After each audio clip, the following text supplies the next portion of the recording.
What's up everyone, welcome back to a brand new video. So, it's almost Halloween, and I was thinking of what to do for a special this year. A big theme of Halloween is people pretending to be someone else, whether that be a costume or whatever. And it's also something being scary. Put those two together, and I think I have the perfect idea for today's video. We'll be taking a pretty intimidating power, Ultra Ego, and giving it to someone that shouldn't have it, Goku.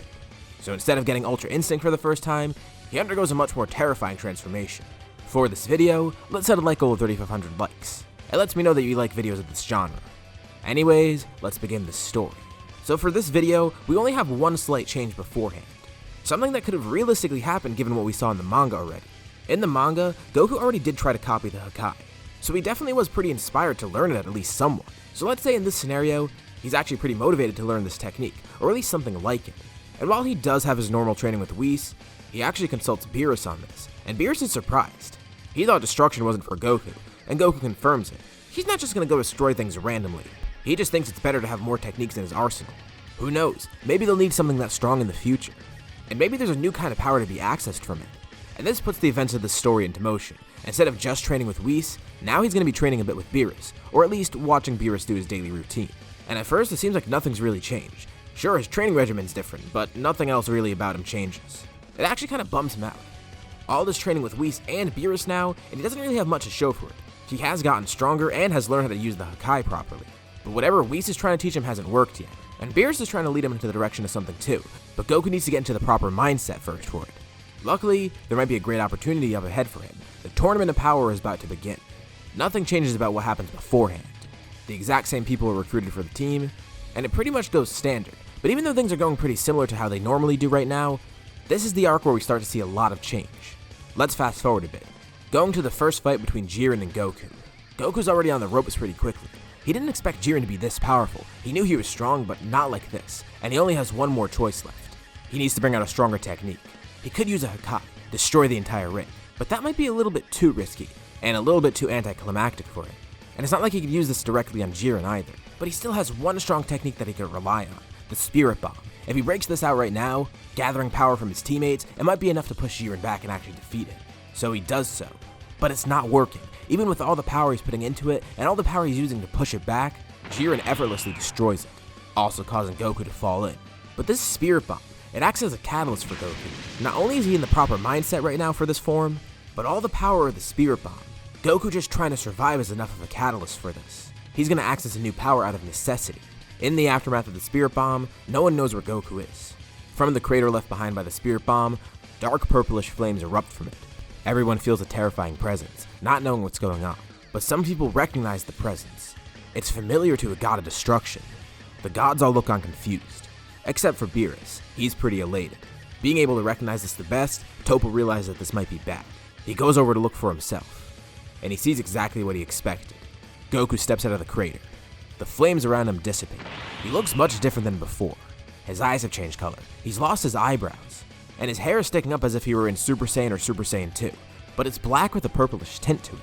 While Goku wouldn't call the form this, right now he's an Ultra Ego, utilizing that full power of a god of destruction. Dispo's ready to attack, but Toppo tells him to hold on for now. This could be dangerous. They need to watch first. Goku's not sure of this power himself, but he turns over to Jiren. This will help them continue the fight at least. And he's pumped up. He launches over towards Jiren, landing a direct hit, and this time he actually does something. Instead of blocking it or not reacting, Jiren actually shows some sort of damage, being pushed back too. Goku acts just as surprised, but is happy. He tells Jiren to start fighting again, and the two begin clashing once more. Obviously he's gotten a lot stronger, but unlike Ultra Instinct Omen, there's a couple differences here. For one, this isn't going to run out quickly like Ultra Instinct Omen. It actually might be better. When he first got Omen, it was incredibly draining for his stamina. But given the training that he's gotten so far, and what we saw with Vegeta when he first got Ultra Ego, Goku might actually be able to hold on to this, and transform and detransform willingly. Also, with Ultra Instinct, when he first got that, it was more for dodging attacks, and he couldn't really attack too well with it the first time. But this is the exact opposite. He could attack to his fullest potential, and instead of dodging, he's taking attacks, and it's almost like the damage makes him grow stronger. When Jiren attacks back, it doesn't hurt as much as before, but Goku gets more invigorated every time he's attacked. And he counterattacks with more power. Jiren doesn't know what's going on. It's like every time he hits Goku, it just helps him instead of hurting him. And Toppo sees now. This is similar to what he has, but still different. It's utilizing the energy of a destroyer. But it must be because Goku's a Saiyan. This form is acting much differently than his God of Destruction mode. It's like he's working on some sort of instinct. The more he uses this power, the more he grows. Vegeta watches on just as confused. He's never seen Kakarot use this power before. What is this?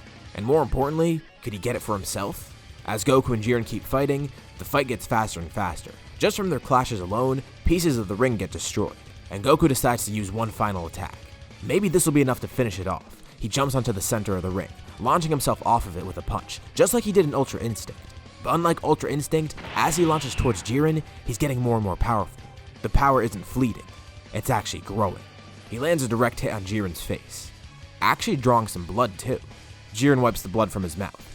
He compliments Goku. He didn't expect this power from before. Why didn't he bring it out? And Goku says it seemed like he needed the right moment.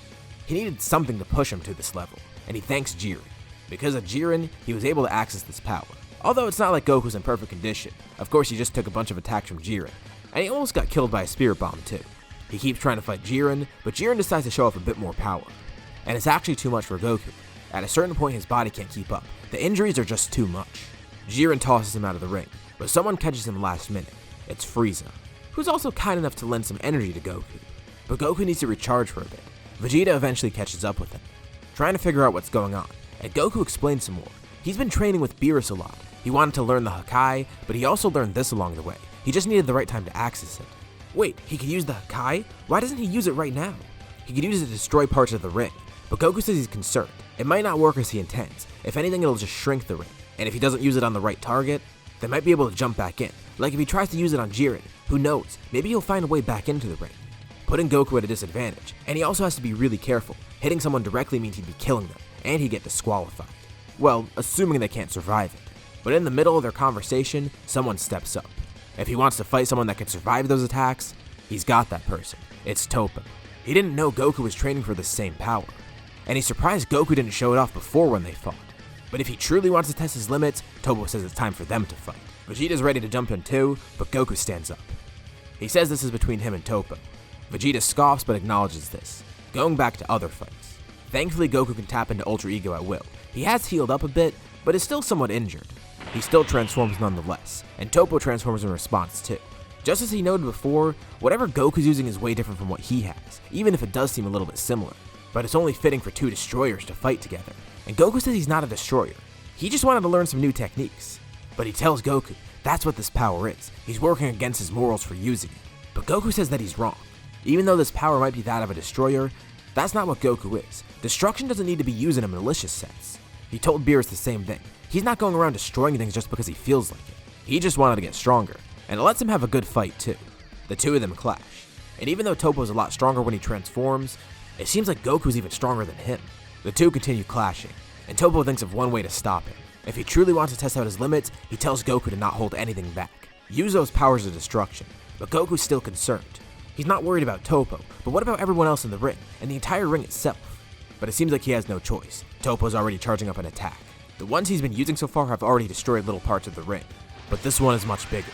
Goku knows he can counter it, but he's worried about what will happen if he does. Toppo tells him if he doesn't want to use that power, he's not worthy of it. This is what a true god of destruction acts like. He launches the attack at Goku, and Goku charges up his own. Both of his hands glow purple, and he grabs onto Toppo's attack. He's gonna have to destroy destruction. He shouts, Hakai, and Toppo's surprised. He didn't expect Goku to actually do it. He launches more energy, trying to push Goku back, but it's already too late. Toppo's blast shrinks into a singularity, disappearing from sight as Goku destroys it, but then it expands, exploding out with a bunch of power. It's almost like the entire world of Void is shaking, glowing purple too. Everyone looks over amazed, with both Zenos watching on hyped up. The explosion generates a massive shockwave, one so strong that most people can't even stay in the ring. Toppo is knocked clean out of the ring, as well as dozens of other fighters, including some in Universe 7. But even though some of them hang on, it's not going to be enough. As the energy expands outwards, it then does the exact thing that Goku feared. The ring below him begins turning into dust, exploding once more as it's destroyed. More and more people fall out of the ring. Even Jiren's about to fall out. But above him he sees a piece of the ring that's not destroyed yet. He jumps up towards it, but then someone else jumps on it at the same time. It's Vegeta. The rock is slowly dissipating, and Jiren tries to knock Vegeta off, but he has a better idea. He launches a blast right below them, blowing up that small piece of ring, knocking both of them out. Goku jumps around, desperately trying to avoid the destruction, but eventually, he even falls out, and no one knows what just happened. but Zeno and the Grand Priest comment on this. Everyone was eliminated, but that doesn't mean that everyone lost. There was one person in the ring last, and it was Goku. And since he was the last one in the ring, they'll give the victory to him, even though he did get eliminated. With Goku as the MVP, he gets the wish. And even though he wasn't sure what to wish for, he knows what he needs to do now. He wishes for all the universes to be restored. Ironic coming from the guy that just destroyed everything on accident. So, following this arc, what will happen next? Frieza's still alive, which means the Broly movie is going to happen. But some things change in between. After the tournament, Vegeta immediately starts training with Beerus.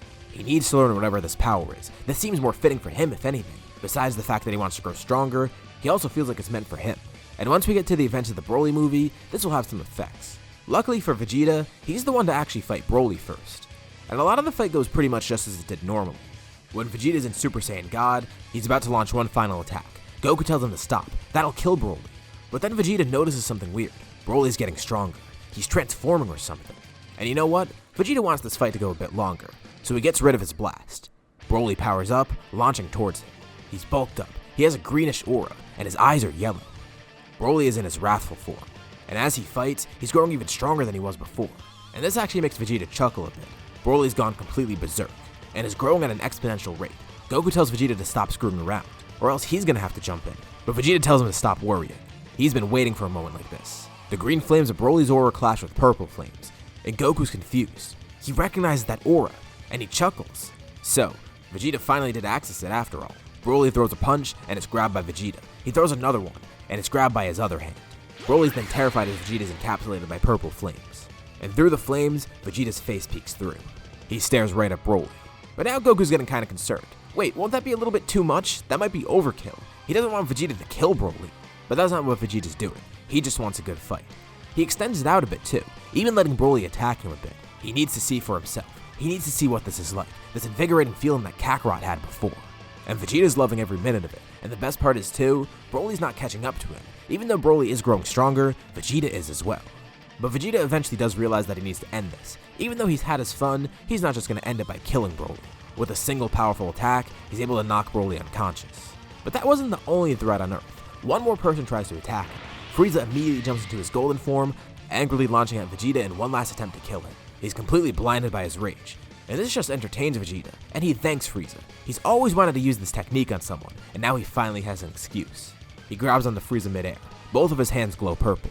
He shouts Hakai, and he watches on happily as Frieza's erased, then exploding with the power of the Hakai. That was a lot of fun. It seems he and Kakarot are even once more. And he also got to kill Frieza in the process. Vegeta's pretty happy right now. Next up, there would be the Moro arc, but you can't really call it an arc here considering what's going to happen. With how powerful both Goku and Vegeta are, and the fact that they have this form, that's going to make things real tough for Moro. There are some changes though. At first, it's actually going to be Goku fighting Moro instead of Vegeta. They both agreed on this. Goku never got to fight Broly, and he eventually went back to Vampa, escaping after Frieza was killed. And since Goku never got the chance to fight him, it's only fair that he gets to fight Moro right now, and Vegeta reluctantly agrees, allowing him to fight. At first, the fight goes pretty much like it did with Vegeta. Goku paces himself, eventually going up into Super Saiyan Blue. And then once his energy is being drained by Moro, he realizes it's time to break out his newest technique. He needs to use Ultra Ego again. He transforms, surprising Moro. This energy that he's feeling. Moro's terrified by it. Can he even absorb this? Is it safe for him to eat it? Goku tells Moro they should test that out. He charges an attack in his hands. It's like a Kamehameha, but something's different about it. It's purplish, a Kamehameha made with the energy of destruction. He launches it at Moro with full power. And at first, Moro opens his mouth, ready to eat it. But at the last second, he flinches, realizing what this is. He jumps out of the way, almost getting destroyed by this attack. He can't even use his power now. Goku's energy isn't something he can eat. It would kill him. Goku's at a complete advantage. He's able to defeat Moro. And even though he might spare Moro at first, Moro would probably take this opening and try and attack back. Only for Goku to respond with a stronger attack, killing him. And we could continue into the Granola arc, but I would rather wait until it's actually finished, because we don't know what's going to happen. So I guess with that, that's the end of the scenario. So, what did you guys think about this mini scenario? And would you like to see anything else similar? Leave your thoughts and suggestions in the comments below. I'll be sure to check them out to see what you guys think. As always, if you liked the video, be sure to drop a like, and let's try to hit that like goal from the beginning of the video. It lets me know you want to see more videos like this. If you haven't already, why not subscribe, as well as clicking the bell icon so you're notified about any future uploads on my channel, including more videos like this one. Anyways, thank you all for watching, and I'll see you all in my next video.